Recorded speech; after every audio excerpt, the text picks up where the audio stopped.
Weimar, Alemania, noviembre de 1923. Un hombre entra en una panadería con un carrito lleno de billetes. No es un millonario. Es un oficinista que necesita comprar pan. El panadero ni siquiera cuenta el dinero. Lo pesa. 200.000 millones de marcos por una barra de pan. 5 años antes, ese mismo hombre podría haber comprado una casa con lo que ahora cabe en sus bolsillos. 5 años. Eso es lo que tardó una de las monedas más estables de Europa en convertirse en papel decorativo. Pero esto no es una historia sobre Alemania, es una historia sobre ti. Comenzamos. Parte 1. El patrón invisible. ¿Por qué todas las monedas mueren? Argentina, diciembre de 2001. Son las 3 de la madrugada y hay colas frente a los cajeros automáticos. La gente sabe algo. No saben exactamente qué, pero sienten que el suelo tiembla. A las 9 de la mañana, el gobierno anuncia el corralito. Los bancos cierran. Tus ahorros están congelados. No puedes sacar más de 250 pesos por semana. Pero eso no es lo peor. Lo peor viene después.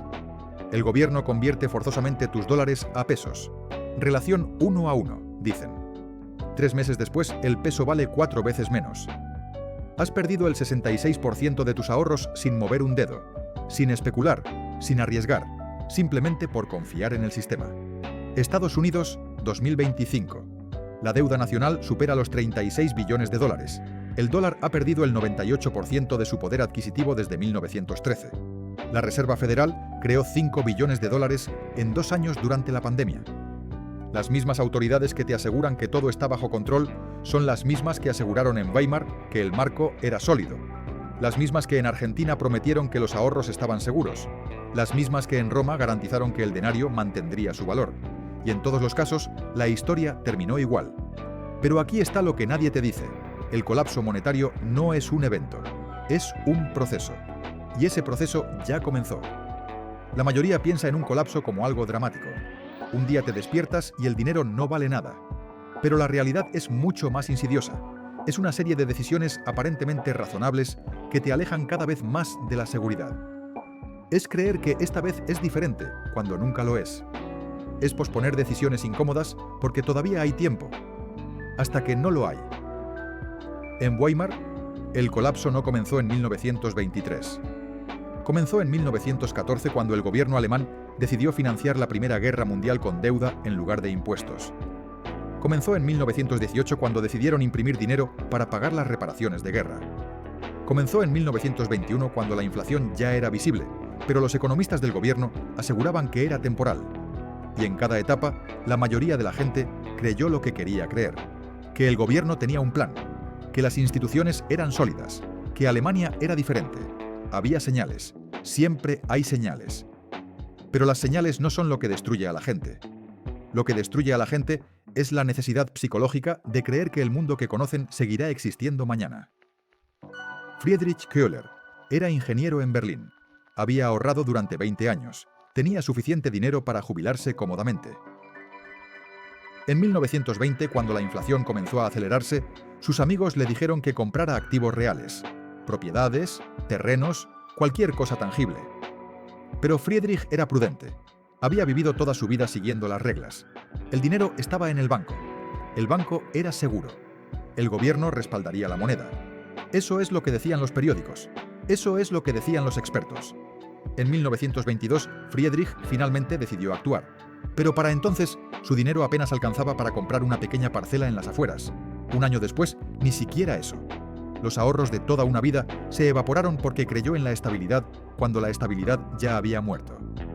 Friedrich no perdió por ignorancia, perdió por negación. Esta es la primera verdad incómoda sobre los colapsos monetarios. El conocimiento no te salva, la acción te salva. Y la acción requiere aceptar algo que tu cerebro rechaza con todas sus fuerzas.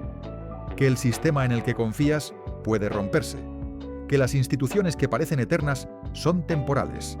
Que la normalidad no es un estado permanente, sino un privilegio revocable. En Argentina, meses antes del corralito, había economistas advirtiendo sobre la fragilidad del sistema bancario. Había analistas señalando que la convertibilidad no era sostenible. Pero la mayoría de los argentinos no hizo nada. ¿Por qué?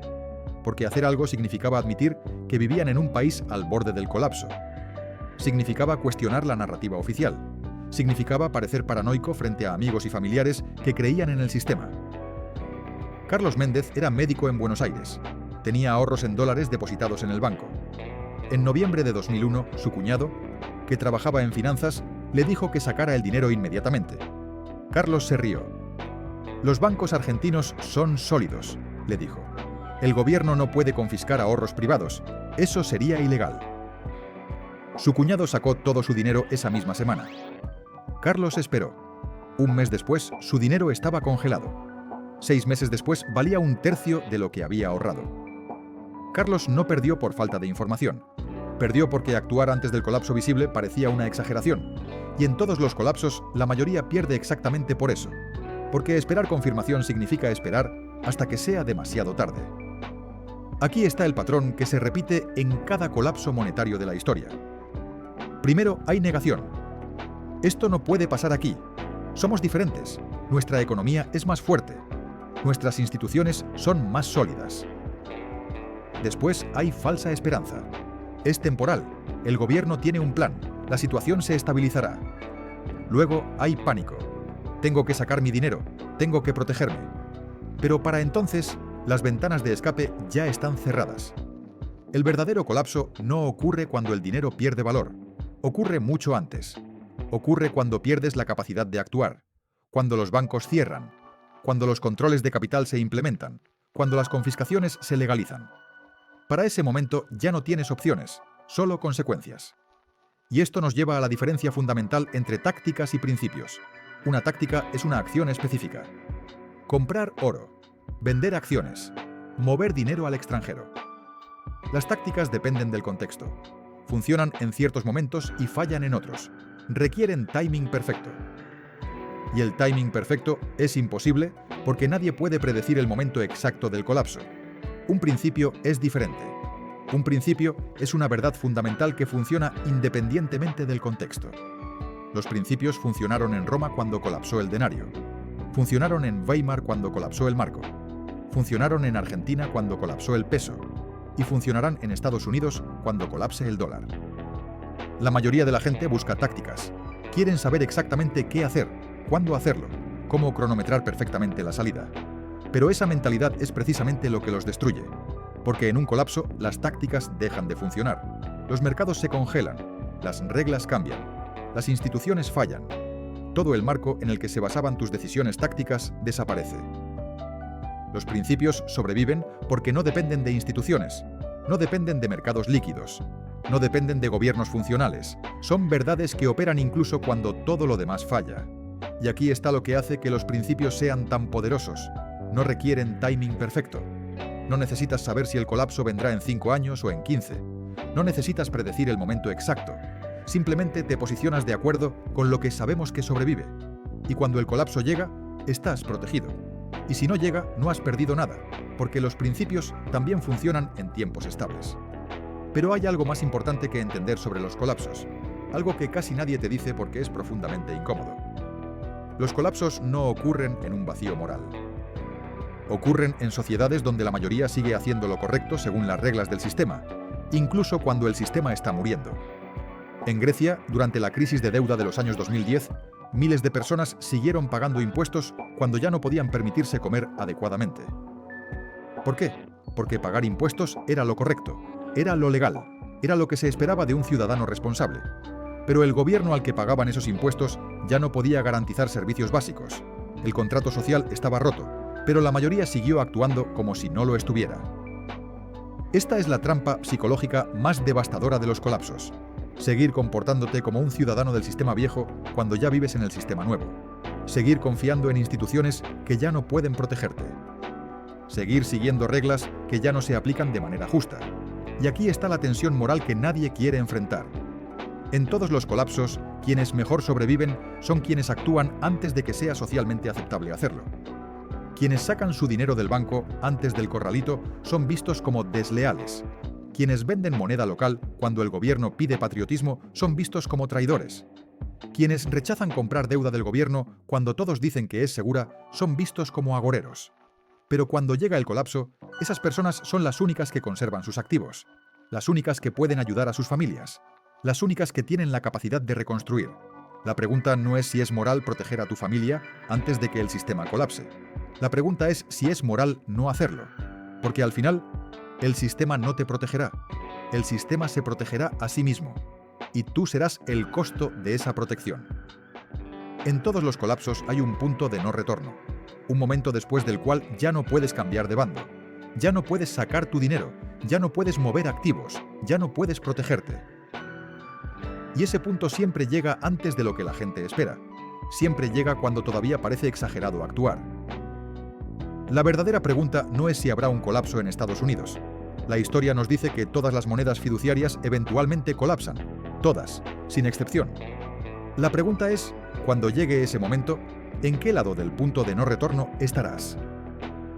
Antes de pasar a la parte 2, déjame pedirte algo. Si este patrón te está haciendo replantearte cosas, dale like ahora. No por el algoritmo, sino para recordarte que entendiste la advertencia antes de que fuera obvia. Y suscríbete, porque lo que viene no es opinión ni predicción. Son los principios que separaron a quienes sobrevivieron de quienes confiaron hasta el final. En la parte 2 entramos en eso. Los principios que funcionan cuando el sistema deja de hacerlo. Parte 2. Los 5 principios que sobreviven a todos los colapsos. Si hay algo que la historia económica nos enseña con absoluta claridad es esto. Los sistemas cambian, las tecnologías evolucionan, las instituciones se transforman, pero ciertos principios permanecen inmutables. No porque sean opiniones, porque son matemáticas, porque son naturaleza humana, porque son realidad física.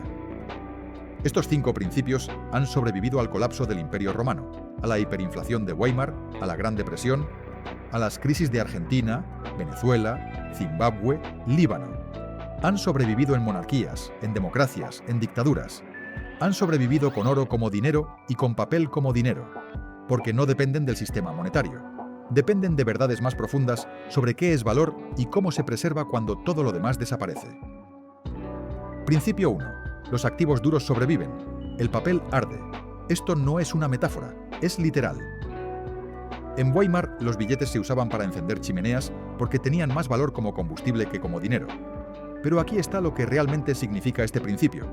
Cuando un sistema monetario colapsa, la distinción crítica no es entre activos buenos y malos, sino entre activos reales y activos de papel.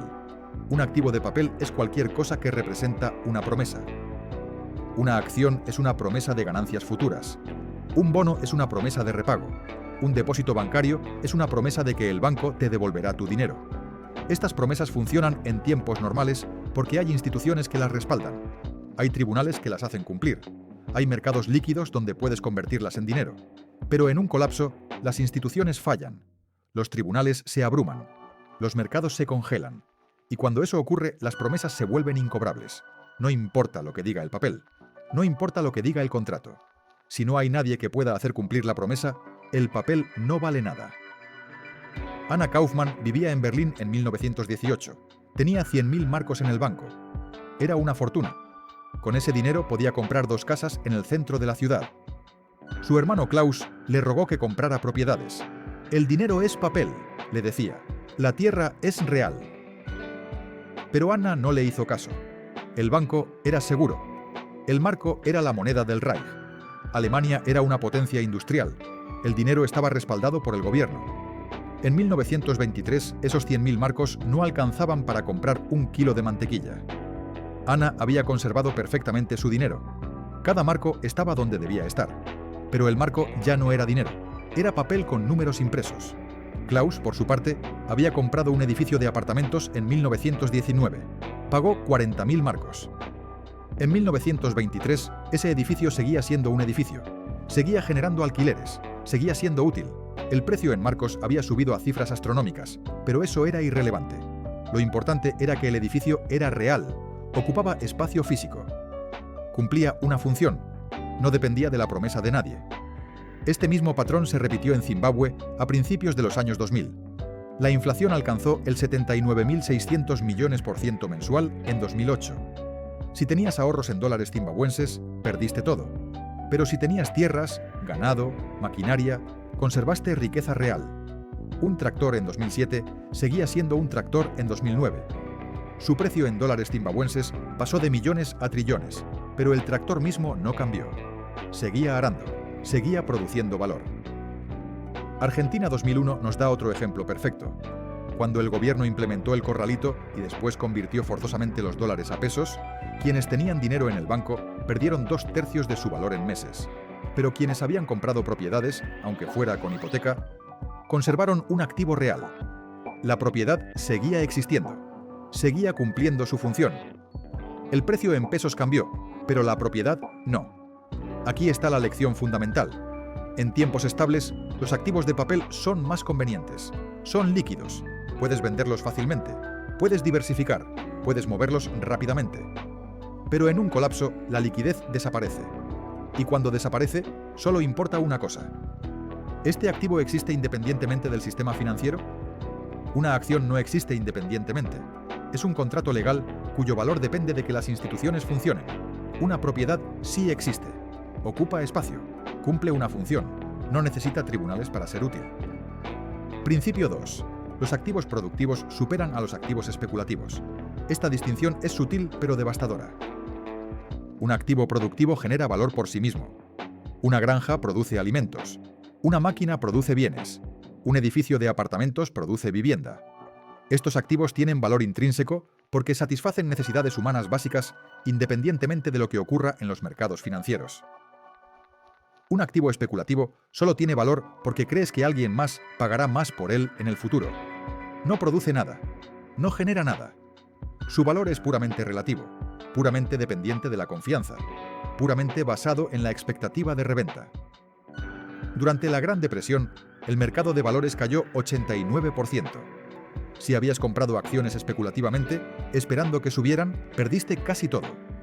Pero si poseías directamente activos productivos, la historia fue diferente. Thomas Mitchell tenía una granja en Iowa. Los precios agrícolas colapsaron. El maíz que vendía a $1 el bushel en 1929 valía 25 centavos en 1932. Pero la granja seguía produciendo maíz. Thomas podía comer ese maíz, podía alimentar animales, podía intercambiarlo localmente. El valor de mercado había caído, pero el valor de uso permanecía. Compara eso con su vecino Robert, que había vendido su granja en 1928 e invertido todo en acciones. En papel, Robert era más rico que Thomas en 1929, pero en 1933 Robert había perdido el 90% de su riqueza.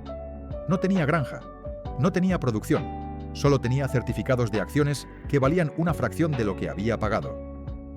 La diferencia crítica es esta. Cuando los mercados colapsan, los activos especulativos pierden valor porque no hay compradores. Pero los activos productivos mantienen utilidad porque producen cosas que la gente necesita independientemente de si hay mercados líquidos o no. Venezuela, en la década de 2010, ilustra esto brutalmente. El mercado de valores venezolano subió 100.000% en bolívares. Suena extraordinario, hasta que te das cuenta de que el bolívar perdió 99.9% de su valor. Pero aquí está lo interesante. Quienes tenían negocios productivos, panaderías, talleres mecánicos, servicios de transporte, no solo sobrevivieron, prosperaron relativamente. Una panadería produce pan. No importa lo que pase con el bolívar, la gente necesita pan. El panadero puede cobrar en bolívares, en dólares, en productos, en servicios. La producción tiene valor independiente del sistema monetario. Pero alguien que poseía bonos del gobierno venezolano, que solo tenían valor basado en la promesa de repago, perdió todo cuando el gobierno dejó de honrar esa promesa. Principio 3. La deuda te destruye en las crisis, incluso la deuda que parecía buena. En tiempos normales, la deuda es apalancamiento. Te permite comprar activos más grandes de los que podrías comprar con efectivo. Si esos activos se aprecian, multiplicas tus ganancias.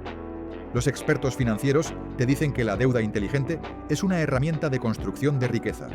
Y en economías estables tienen razón. Pero en crisis, toda deuda es mala deuda. Porque la característica definitoria de una crisis es que tus ingresos caen o desaparecen, pero tu deuda no. El banco sigue exigiendo el mismo pago. La hipoteca no se reduce porque perdiste tu trabajo. Y si no puedes pagar, pierdes el activo. Durante la Gran Depresión, entre 1930 y 1935, más de 750.000 granjas fueron ejecutadas en Estados Unidos. Estas no eran granjas improductivas. Estas no eran granjeros incompetentes. Eran familias que habían trabajado la tierra durante generaciones, pero habían tomado préstamos durante los prósperos años 20 para expandirse, para comprar más tierra, para modernizar equipamiento. Cuando llegó 1929, los precios agrícolas colapsaron. Los ingresos de las granjas cayeron entre 50 y 70%. Pero la deuda bancaria no cayó ni un centavo. Seguía siendo la misma cantidad que cuando la tomaron. Los granjeros no podían pagarla. Los bancos ejecutaron. Familias que habían sido dueñas de sus tierras durante 100 años las perdieron en meses. Ahora compara eso con los granjeros que poseían sus tierras sin deuda. También sufrieron.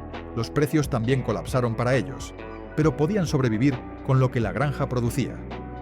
No tenían que vender cosechas a precios terribles para pagar al banco. Podían esperar, podían consumir su propia producción, podían intercambiar localmente. Sin deuda podían aguantar. Con deuda no tuvieron opción. Argentina 2001 repite exactamente el mismo patrón. Miles de familias de clase media tenían hipotecas denominadas en dólares. Era lo normal. Era lo que recomendaban los bancos. Las tasas en dólares eran más bajas que las tasas en pesos. Parecía la decisión inteligente. Cuando el peso colapsó, los ingresos en pesos cayeron 66% en términos de dólares, pero las hipotecas seguían siendo las mismas en dólares. Una familia que ganaba el equivalente a $3.000 mensuales de repente ganaba $1.000, pero su pago hipotecario seguía siendo $800, matemáticamente imposible de pagar. Los bancos ejecutaron. Familias que habían pagado hipotecas durante 10, 15 años perdieron sus casas. Mientras tanto, familias que poseían sus casas sin hipoteca, aunque también vieron caer sus ingresos, mantuvieron sus hogares. Misma crisis, misma caída de ingresos. Pero la deuda fue la diferencia entre conservar el techo o perderlo. Grecia en los años 2010 nos da el mismo patrón. Los ingresos cayeron 30-40%. Las pensiones fueron recortadas a la mitad, pero las hipotecas no cambiaron. La gente con deuda entró en default masivo. La gente sin deuda, aunque pobre, mantuvo sus activos. La lección es absolutamente clara. En tiempos estables, la deuda puede ser útil. Pero en crisis, la deuda es la diferencia entre sobrevivir con dificultad y perderlo todo. No hay deuda buena en un colapso. Solo hay grados de destrucción. Principio 4. Las habilidades son la única riqueza verdaderamente portátil. Todo lo demás puede ser confiscado. La tierra puede ser expropiada. El oro puede ser ilegalizado y requisado. El dinero puede ser congelado en bancos. Los negocios pueden ser nacionalizados. Pero las habilidades están en tu cerebro. No se pueden confiscar, no se pueden inflar, no se pueden expropiar. Durante el Holocausto, las familias judías que tenían propiedades y negocios lo perdieron todo. Los nazis confiscaron cada activo físico. Pero los judíos que sobrevivieron lo hicieron desproporcionadamente porque tenían habilidades. Médicos, ingenieros, artesanos, sastres. Personas con habilidades podían trabajar, podían intercambiar su conocimiento por comida, por protección, por oportunidades de escape. Después de la guerra, los judíos que reconstruyeron sus vidas más rápidamente fueron aquellos con habilidades profesionales. Llegaron a nuevos países sin nada, sin dinero, sin propiedades, sin conexiones. Pero un médico seguía siendo médico, un ingeniero seguía siendo ingeniero, podían trabajar inmediatamente, podían generar ingresos. Sus habilidades eran transferibles entre fronteras, entre idiomas, entre sistemas económicos. La revolución bolchevique de 1917 nos da otro ejemplo. Los bolcheviques confiscaron toda la propiedad privada. Los aristócratas que poseían miles de hectáreas lo perdieron todo de la noche a la mañana. Pero los ingenieros, los médicos, los trabajadores especializados mantuvieron valor incluso bajo el comunismo. El Estado soviético los necesitaba. Sus habilidades les daban poder de negociación incluso en un sistema que había eliminado la propiedad privada. El aristócrata que poseía 10.000 hectáreas pero no sabía hacer nada útil, pasó hambre. El herrero que no poseía nada pero sabía trabajar el metal sobrevivió. La diferencia no fue la riqueza inicial, fue la capacidad de crear valor independientemente del sistema político o económico. Vietnam 1975 nos muestra lo mismo. Cuando Saigón cayó, millones de vietnamitas huyeron. No podían llevar propiedades, no podían llevar negocios. Muchos no pudieron ni llevar dinero. Los refugiados vietnamitas que reconstruyeron sus vidas más exitosamente en Estados Unidos fueron aquellos con habilidades profesionales o técnicas. Llegaron con nada, literalmente nada. Pero un mecánico podía arreglar autos, un contador podía llevar libros, un médico podía ejercer después de validar credenciales. En una generación, muchos de estos refugiados habían construido vidas de clase media, o mejor, no porque trajeron riqueza, porque trajeron habilidades. Principio 5. Las redes locales de confianza sobreviven cuando las instituciones colapsan. Cuando el sistema se rompe, cuando los bancos cierran, cuando el gobierno pierde autoridad, cuando la policía no puede hacer cumplir las leyes, todo el marco institucional que sostiene la vida moderna desaparece.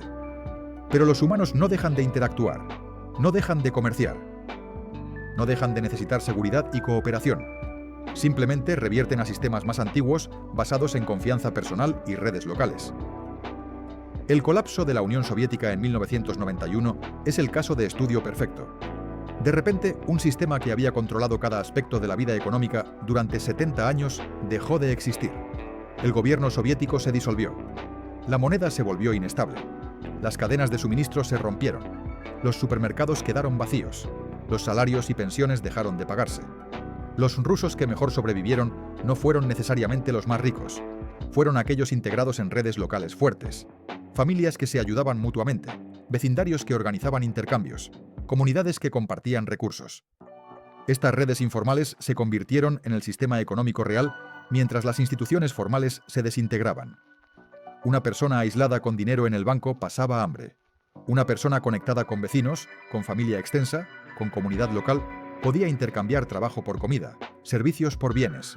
Las instituciones habían fallado, pero las relaciones humanas permanecían. Argentina 2001 vio el mismo fenómeno. Cuando los bancos cerraron y el gobierno perdió credibilidad, surgieron asambleas barriales en todo Buenos Aires.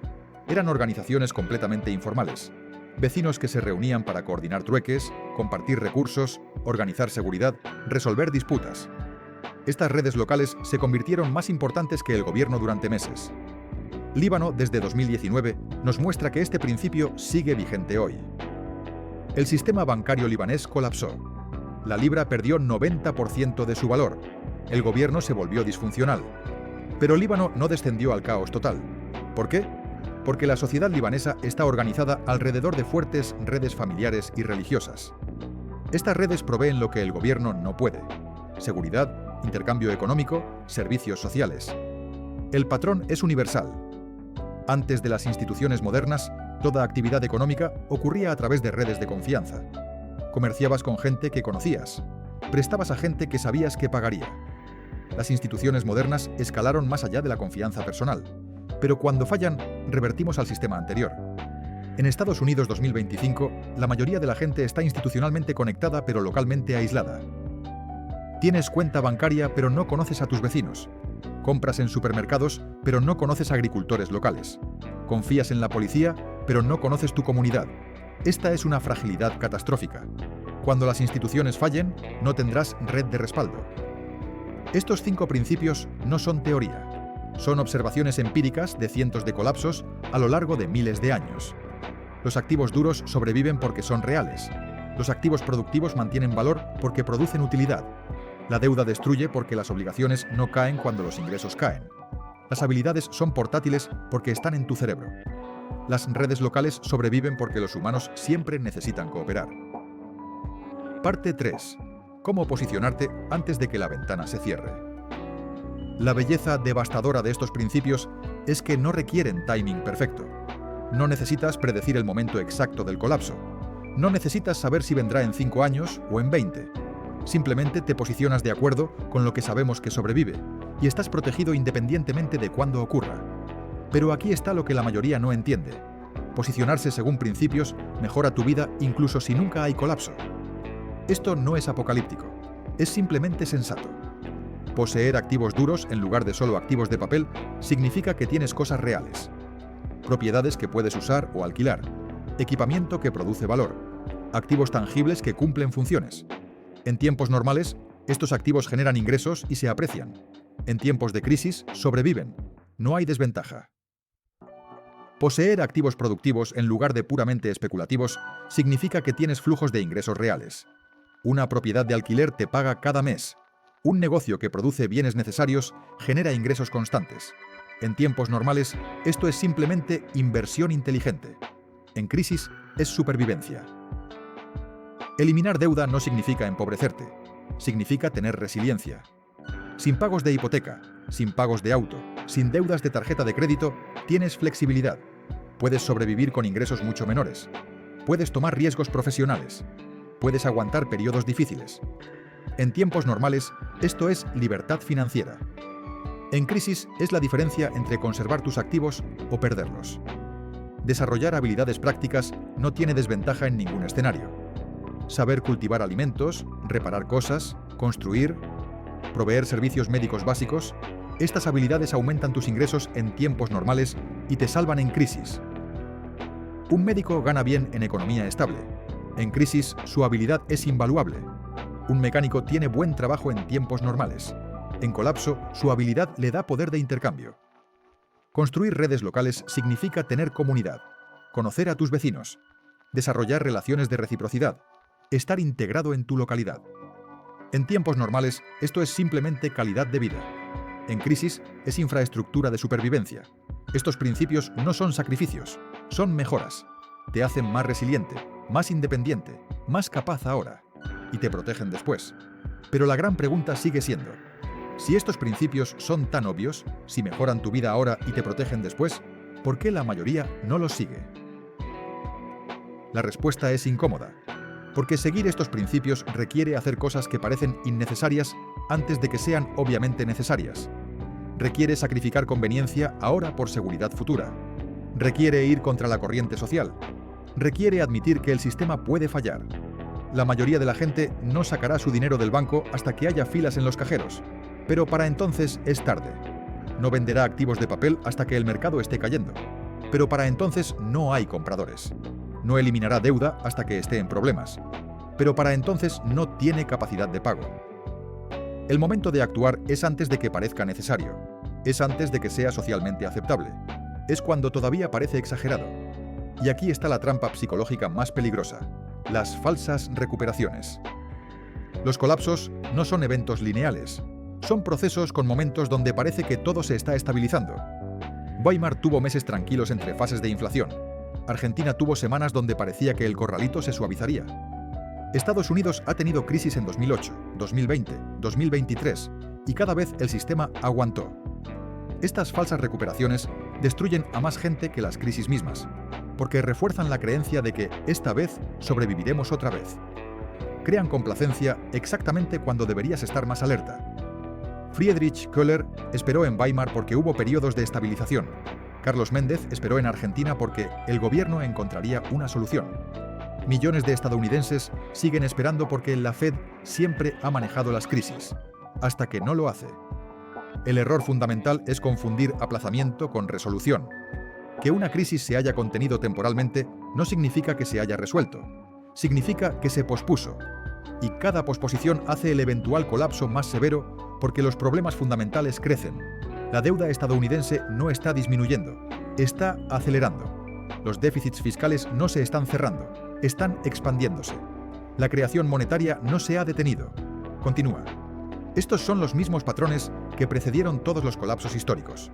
El hecho de que no haya colapsado todavía no significa que no colapsará. Significa que cuando lo haga, será peor. Pero aquí está lo que necesitas entender visceralmente. No decidir también es decidir. Posponer acción es elegir quedarte expuesto. Esperar un poco más es apostar tu futuro a que esta vez será diferente. Y la historia nos dice con absoluta claridad que nunca es diferente. Las circunstancias cambian, la tecnología cambia, pero las matemáticas de la deuda insostenible no cambian. La física de imprimir dinero ilimitadamente no cambia. La naturaleza humana que conduce a estos errores no cambia. Entonces, ¿qué significa realmente posicionarse? Significa evaluar honestamente cuánto de tu riqueza está en papel versus en activos duros. Si el 90% de tu patrimonio son acciones, bonos y cuentas bancarias, estás completamente expuesto. Estas son promesas. En crisis, las promesas se rompen. Significa preguntarte cuántos de tus activos son productivos versus especulativos. ¿Tienes cosas que generan valor incluso si no puedes venderlas? ¿O solo tienes cosas valiosas porque esperas que alguien pague más después? Significa calcular cuánto tiempo podrías sobrevivir si tus ingresos cayeran 50%. Si la respuesta es semanas, no meses, la deuda es tu vulnerabilidad crítica. Significa inventariar qué habilidades tienes que serían valiosas si los sistemas complejos fallaran. ¿Puedes producir algo útil con tus manos? ¿Puedes resolver problemas prácticos? ¿O todas tus habilidades dependen de sistemas funcionando? Significa mapear tus redes locales. ¿Conoces a la gente en tu edificio, en tu cuadra, en tu comunidad? ¿Tienes relaciones de reciprocidad? ¿O eres un completo extraño para todos a menos de 1 kilómetro de tu casa? Estas no son preguntas apocalípticas, son preguntas de resiliencia básica, y la mayoría de la gente moderna falla todas. Hay un error común al intentar protegerse: comprar coberturas que en realidad no protegen. Comprar un poco de oro, pero mantener toda tu riqueza en el banco. Comprar criptomonedas especulativas pensando que es activo duro. Tener un pequeño huerto, pero depender completamente de supermercados. Estas son coberturas psicológicas, no reales. Una cobertura real significa cambiar fundamentalmente cómo está estructurada tu vida. No es un pequeño ajuste de portafolio, es un replanteamiento de dónde está tu riqueza, cómo generas ingresos, qué habilidades tienes, cómo estás conectado. Y aquí está la verdad más incómoda. La mayoría no hará nada. Leerán esto, lo entenderán intelectualmente, lo encontrarán convincente y no actuarán. ¿Por qué? Porque actuar requiere admitir que vives en un sistema frágil, requiere parecer paranoico frente a amigos y familia, requiere sacrificar conveniencia hoy por seguridad mañana, requiere ir contra el consenso social. Es más fácil psicológicamente creer que el sistema continuará, que los expertos tienen todo bajo control, que esta vez es diferente, incluso si la evidencia histórica dice lo contrario. Pero el costo de no actuar no es neutral, es una apuesta implícita de que esta vez, únicamente esta vez en toda la historia humana, un gobierno podrá mantener una moneda fiduciaria indefinidamente mientras acumula deuda ilimitada. Es apostar todo tu futuro y el de tu familia a que las matemáticas dejarán de aplicarse. En todos los colapsos históricos hubo un momento donde era incómodo, pero posible actuar. Un momento donde proteger tus activos parecía exagerado, pero era viable. Y luego hubo un momento donde era obviamente necesario, pero ya imposible. La diferencia entre esos dos momentos es la diferencia entre quienes sobrevivieron y quienes perdieron todo. Y todos, absolutamente todos, los que perdieron todo, dijeron lo mismo después.